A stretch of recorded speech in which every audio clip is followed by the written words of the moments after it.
This is Radio Taiwan International.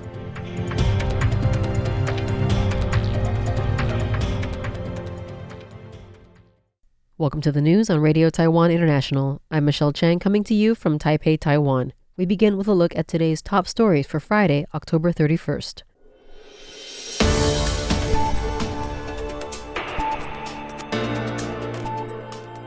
Lawmakers welcome the absence of the Taiwan issue in the Trump-Xi meeting.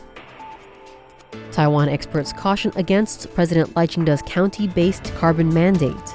And President Lai presides over the M1 Abrams tanks commissioning ceremony. But first, today's top story. Taiwan lawmakers said the fact that the Trump-Xi meeting did not touch on the Taiwan issue is temporarily a good thing for Taiwan-U.S. trade talks, and that Taiwan should not become a bargaining chip on the negotiation table. KMT legislator Lai Ching-te said Thursday that this outcome is temporarily a good thing for Taiwan-U.S. trade dialogue. However, he expressed concern that prolonged U.S.-China trade talks could delay Taiwan's own tariff discussions with Washington, hurting local small and medium enterprises. He urged both sides to reach a tariff agreement soon.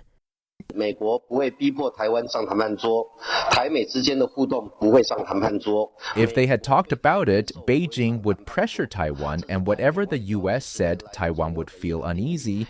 Of course, we would worry. The problem is you can't avoid certain challenges. They haven't talked, so everything's on hold.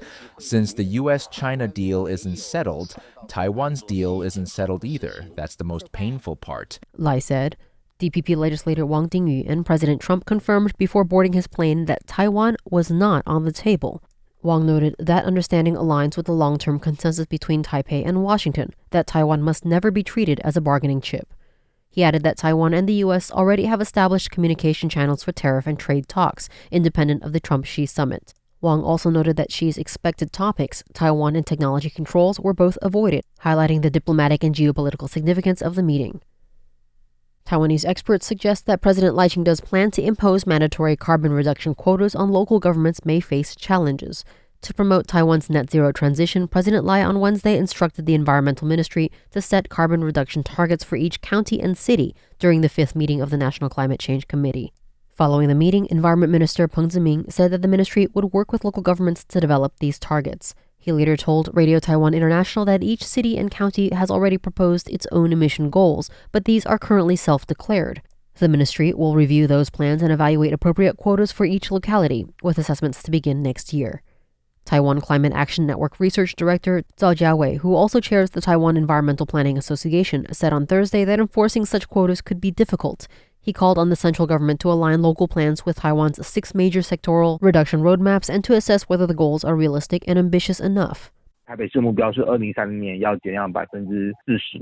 Taipei City's target is to cut emissions by 40% by 2030, but since over 75% of Taipei's emissions come from the residential and commercial sectors, its reduction goal may not be sufficient. This is where the city could be advised to strengthen its target, Zhao said.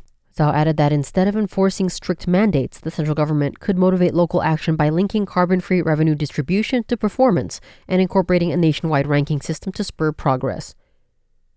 President Lai Ching-te presided over the commissioning ceremony for the Army's new M1A2T armored vehicles, commonly known as the M1 Abrams tanks, on Friday. In addition to commending officers and soldiers for their hard work, Lai said that strengthening national defense is essential to protecting the country, adding that only strength can bring true peace. The tanks, purchased from the United States and delivered in late 2024, were officially commissioned in Hukou, Hsinchu, and assigned to the 584th Armored Brigade Combined Arms Battalion, the first unit to be equipped with the vehicles. Lai personally inspected the tanks and encouraged the battalion, noting that they have demonstrated the superior training results of Taiwan's armored forces. Lai said the establishment of the new unit represents a major milestone in the Army's transition toward new training methods, new thinking, new equipment, and new technologies. He stressed the importance of leveraging the principles of asymmetric warfare to enhance combat readiness and advance the overall strategy of defensive posture and layered deterrence. Lai also reiterated that the status quo across the Taiwan Strait must be maintained, affirming Taiwan's firm opposition to one country, two systems, and to any attempts to promote unification. He emphasized that the two sides of the strait are not subordinate to each other and that Taiwan's future must be decided by its 23 million people. Philippine Senator Francis Kiko Pangilinan arrived in Taiwan with a delegation on Thursday. The Foreign Ministry issued a press release on Friday stating that Panjalinan is visiting in his capacity as chair of the Philippine Senate Committee on Agriculture, Food, and Agrarian Reform to exchange views on agricultural developments. During his stay, Panjalinan will meet with government officials and legislators to discuss ways to enhance substantive relations between Taiwan and the Philippines. He will also visit agricultural facilities to promote cooperation and exchanges in the sector. The Foreign Ministry expressed its sincere welcome to Panjalinan, noted that Taiwan and the Philippines are geographically close partners who share the values of democracy and freedom. The ministry said it will continue to strengthen bilateral ties based on existing deep cooperation and looks forward to achieving mutually beneficial results in smart agriculture, semiconductor technology, and green energy. This marks Panjalinan's second visit to Taiwan following an invitation from the Council of Asian Liberals and Democrats in August to represent the friendly partnership between the two countries. The Labor Ministry announced a new transnational workforce enhancement program that will enable the tourism and accommodation industry to hire more migrant workers. The plan was approved by the cabinet on Thursday, with National Chamber of Commerce Chairman Paul Hsu pointing out on Friday that this program will be very helpful to large hotel groups experiencing workforce shortages. Hsu detailed that companies that raise local wages will get more foreign worker slots.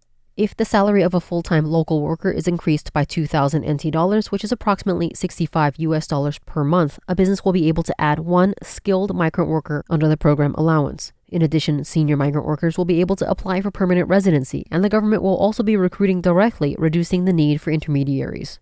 However, the new policy has drawn criticism from labor groups, who are calling into question whether the higher worker quotas will help address the low wages and ongoing exploitation faced by the migrant workforce. Domestic Caretaker Union Secretary General Grace Huang said the policy is likely a response to recent negative international focus on Taiwan's migrant workers and urged the government to take serious action rather than simply making symbolic announcements. The new plan is expected to launch on New Year's Day, 2026. China's Taiwan Affairs Office launched a new Facebook page earlier this month, which was quickly bombarded with political heckling and comments questioning the disappearance of Chinese actor Yu Monglong, though most of the comments were removed. On the 22nd, China's Taiwan Affairs Office launched a new Facebook page for the spokesperson of the State Council Office. While the purpose of the page was to strengthen the reach of official press releases on matters concerning Taiwan, the page was soon flooded with comments questioning the disappearance of Chinese actor Yu Monglong and political heckling. Most of the comments were quickly removed. After the initial press release, Taiwan Affairs Office spokesperson Zhu Fenglian announced the new Facebook page and its first post from the 21st. She also explained that the account is consistent with the spokesperson's Taiwan Affairs Office of the State Council accounts on other platforms, including Weibo, Toutiao, and WeChat. The account is meant to help release information including policy explanations, the results of exchanges and cooperation between Chinese and Taiwanese departments, and showcase Chinese development achievements. Roughly one day after the page launched, it had already garnered over 3,000 followers. The page showcased only 4 posts from earlier that day, all excerpts from the office's regular press release, though each had received thousands of comments, not about the press release.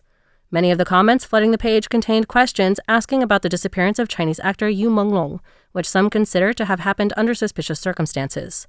Others were of a more directly political nature, accusing the page of leading the way to circumvent the Great Firewall, and sarcastic comments asking if the office was seeking free speech or democratic messaging. The Taiwan Affairs Office has strengthened its propaganda efforts towards Taiwan for 2 consecutive weeks, increasing the frequency of regular press conferences to once a week. The increase could make it competitive with Taiwan's own Mainland Affairs Council, or MAC, press conferences, which have maintained a weekly schedule for some time.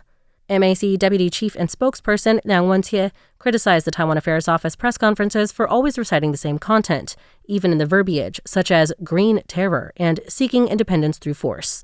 Liang says even if the press conferences were daily, the message would be identical. Amanda Stevens for RTI News. Thanks for joining me for the news. I'm Michelle Chang. Stay tuned for another 50 minutes of English language features brought to you by Radio Taiwan International.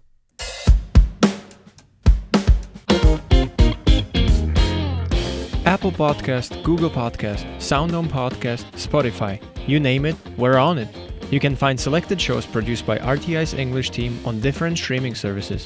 All you have to do is search for the show or type RTI. Find an episode you find interesting, hit play, and you'll learn more about Taiwan and its people.